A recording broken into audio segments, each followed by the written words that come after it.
Hi everybody, David Abram, welcome back to my channel as always, and today I'm gonna do a rather common thread, or it probably is a common thread of discussion in some circles in MGTOW, but I wanted to talk something about women's right to vote, and I want to talk about this from a new angle, because for anyone else who doesn't, or for anyone else who isn't familiar with my background, and when I was first introduced to feminism, it was sometime in the 7th grade, so sometime in between my junior high years, so middle school. And they always told me that feminism was this train or bandwagon of equal rights for everybody. But the funny thing is, after the red pill and, MGTOW and what have we, and reminiscing around in the community, that could not have been the biggest load of bullshit I've heard in my entire life. Or at least some part of the bullshit I've heard in my entire life. Under the blue pill's spell, that is. So, I'll sort of elaborate in this video my stance on this whole idea that somehow women voting is a right. And they have a right to vote. It's funny because guys may have had the right to vote back then, but the reason that was a right is because they were subject to the repercussions that came with it. In other words, guys were forced to take on responsibility for being able to vote. That's why they all had to go for the draft. That's why they all got drafted against their will. And in many cases, if they didn't go along with that draft, they were imprisoned. Or imprisoned, I meant to say. So they went to jail. See, even before women had the right to vote, they weren't subjected to a draft. They always had a choice in the matter. And even if they didn't have a choice, the fact that they could sit back on the sidelines and reap the benefits of a man's labor on the front lines, ironing up that backpack and that musket, or ironing up that chain gun or those chain gun rounds or whatever it is he had, the fact that they could sit back and weep in the resources, the benefits, and enjoy the fruits that men produced, and that men died and laid down in their valor, their tears, and their blood, and their sweat. That's not oppression. That's privilege. So, I'm gonna tie that into this idea of voting. Women being able to vote? Let's just hypothetically say, looking at today, hypothetically, let's just say the political process was changed, and we actually took a vote on whether or not we wanted to declare war or go to war. Now, we all know traditionally, at least if you're in the US, generally speaking, Congress has the ability to declare war. But hypothetically, let's say they relied on declaration of war through voting. Now, keep in mind, everybody, in case you missed the memo, women are 51% of voters. So this will ensure that women's votes represent the majority of a voter's opinion. So that means, in essence, in this hypothetical situation, women could send men off to war with a moment's notice and in the drop of a hat, and still be excluded from service, excluded from selective service, and excluded from draft. But men wouldn't be. And this is why, when people say women have the right to vote, or it's a right that women should have, I don't know about any other MGTOWs, but I beg to differ. I would rather say that's a privilege. It's a privilege to be able to call the shots about how a landmark or how a country is run without actually having to weep and accept the responsibilities and consequences that come with that. See, women, in essence, have been pampered from day one. Even before this whole feminist regime of man-hating and man-bashing, they were still pampered back in the day. And that voting is a perfect example. The fact that you can call the shots and send me off to war, send millions of young men like myself off to war, and not actually have to go serve yourself, not actually have to be subject to that draft, not actually have to fight, but sit back on the sidelines, sip some champagne, sip some coffee, get your nails done and your hair done at your salons and your tanning booths and all that other crap like that, the fact that they can do that is privilege.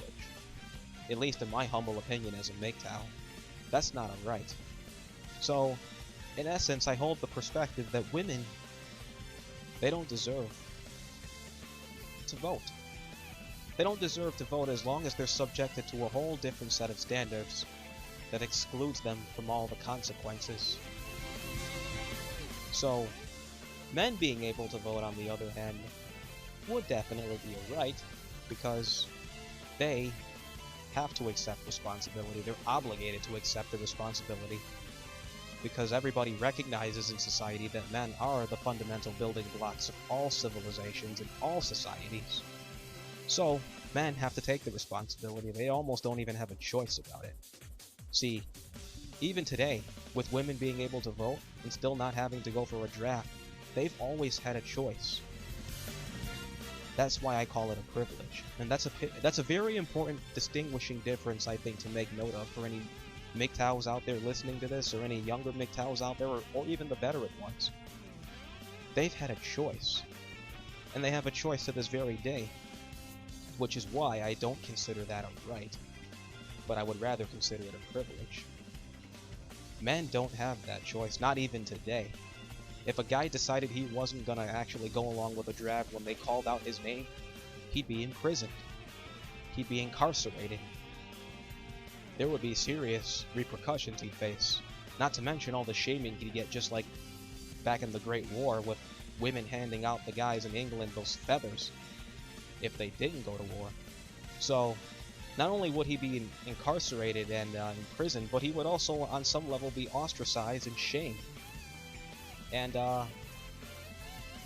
women, that's not even, that thought doesn't even occur to them. They're not subjected to that whatsoever under their separate standards. And this is how you know, in a nutshell, that feminism, you know, back in the 7th grade, when I was first introduced to feminism, looking back, that's how you really recognize that feminism was never about this whole idea of equality for everybody to begin with. The women back then didn't actually care about equal rights, and neither do the women today.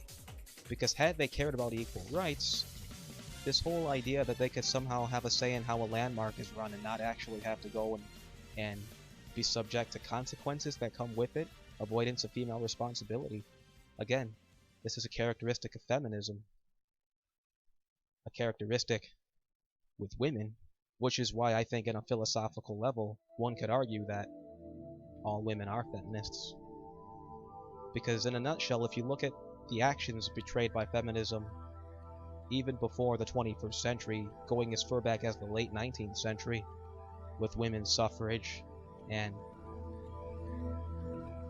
etc., etc., and the whole draft thing and selective service, truthfully, one could argue feminism is female nature.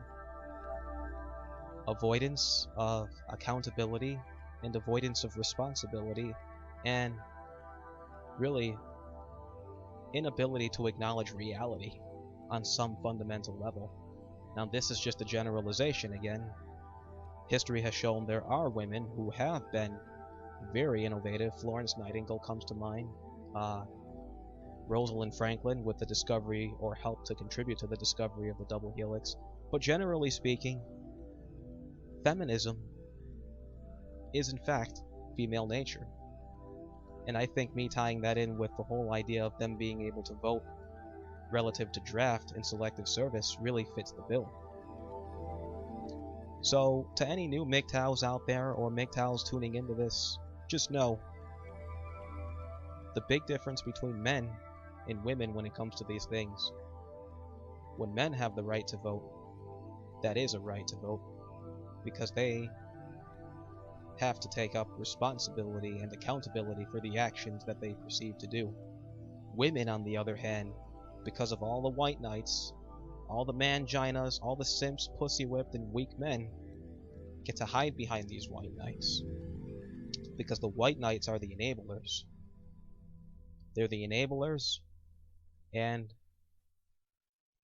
that's really why this whole cycle, as we know it, which is a gynocracy, has kept the gears turning. See, white knights really only have power, or no, scratch that. White knights,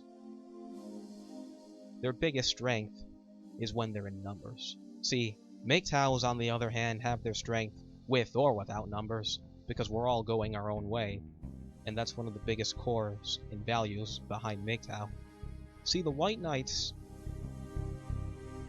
rely on a group mind-like think, which is why they are, in a way, feminized men, because that's a very strong characteristic of female nature. A very collective, hive-like mindset. That's why shaming, generally speaking, when it happens to a man, I mean a masculine man, is when there's a group at hand.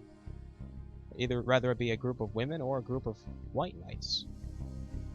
And you see this all the time in media. You see this all the time on Fox. You see this all the time on any of those political talk panels when a guy actually calls women out on their bullshit. See, white knights and simps only have any real strength when they're in numbers, and that's actually their biggest weakness. If you get them alone and take them head-on, one-to-one and toe-to-toe, then I think truthfully we could take out the white knights in a debate. But because white knights are white knights, notice I use a plural because they do rely on a group. And since they do have control of the statist society that we live in at the moment, probably won't happen. But nonetheless, I know I was all over the place in this video. This is sort of just a quick rant, not even a rant, but just my thoughts on this idea that women have a right to vote. I think I would rather say women have a privilege to vote, considering that they're not subjected to the same standards as we men are. So, those are my thoughts on this subject. What are you guys' thoughts as MGTOWs? If you agree, please do feel free to hit that like button. If you disagree, you can elaborate in the comment sections below. If you have another trail of thought, please do feel free to jot that down as well. I'd like to get a lot of different perspectives in the mix, but nonetheless, I don't speak for all MGTOWs. These are some of my resonating thoughts on this matter.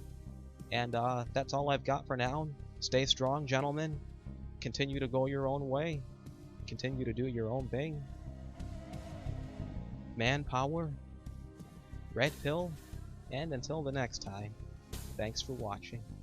You know, there's one more little thing I really want to make note of. This whole lecture you just heard, or this whole video, is coming from a man, which is myself. This is coming from a man who doesn't even vote. I don't even vote. I don't support any political parties. I don't support any political regimes. And the fact that it is coming from a man who doesn't vote, which is myself, I think really says a lot. Because I'm not a statist. I don't support statism, since statism is coercion and force, and the initiation of force leads to violence. But even still, I think that really does say a lot in a nutshell. So that's all I've got for now on this talk session, and until the next time, thanks for watching.